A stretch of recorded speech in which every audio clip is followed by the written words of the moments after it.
This is the instructional video to tape courts for Hoopfest. We have two types of tape. The large 4-inch yellow tape is used to do the end lines and the base lines from curb to curb, or to do a full court if you're in a parking lot. And the second piece of tape is a 2-inch yellow tape, and that's used to make the three-point line and the free throw lines. At the beginning, when you're taping courts, you want to make sure that all of the base lines and the end lines are put down before you start taping the three-point line or the court. And how you'll know where to put the tape is on the side of the curb. You'll see either a red mark or a yellow mark. Those are your reference points to lay down all of your base lines or your end lines. If you're in a parking lot, you're going to look for brackets, and you're going to follow the brackets around, and you're going to tape the entire court. You want to make sure that all those are done prior to taping any of the keys or the three-point lines. So there's three components to taping the courts. You have a black strap with some different color codes on it. You have a base that fits into the base of the hoop, where you'll put the end of the strap. You'll adhere to that, and then the other piece will go to the T-square. We'll do that now. And you always start and go clockwise, so you start at the end. And you'll just put this on each corners. Actually, let's turn this around. Every T-square will have one side will be white, and that's the side that you lead with. I just put this on.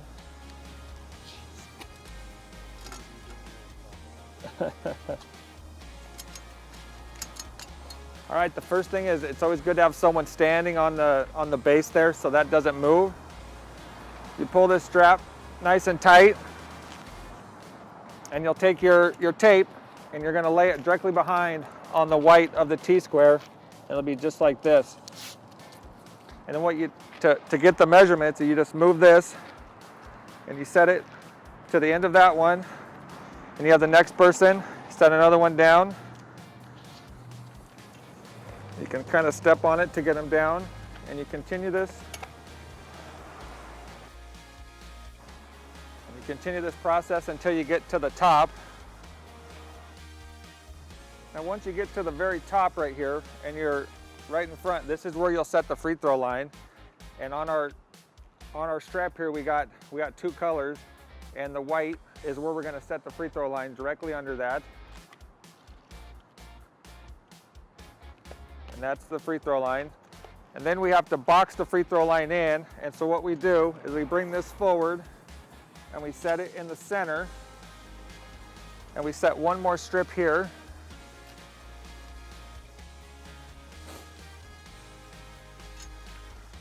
And we set our bracket there, and then we do the exact same thing on this side, halfway of the free throw line.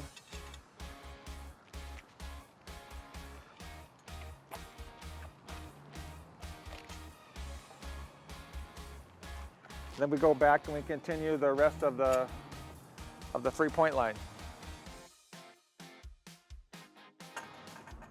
So when you're finished, each court should have 22 pieces of tape. Once you've finished taping the whole court, the free throw line and the three-point line, the last thing to do is do the take-back lines. And it's 2 strips on each side of the court, about 2 feet from the three-point line. And we're guessing, so we're gonna say this is 2 feet, and we're going to set a strip down, and we're going to set a second one right there. Press them down. You do the exact same thing on the other side of the court, about 3 feet or so away from center.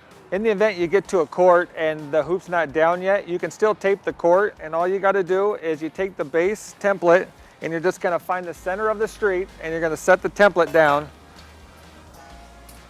with this crossbar touching the baseline, and you'll have somebody stand on it, and you'll continue to do what we just taught a few minutes ago.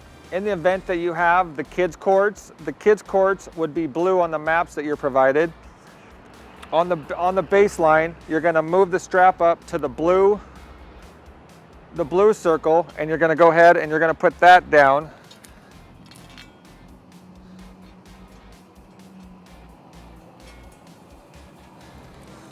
And then you're going to continue the same way taping, but what it will do is create a smaller 3-point and a smaller free throw line for the blue courts that are on your map.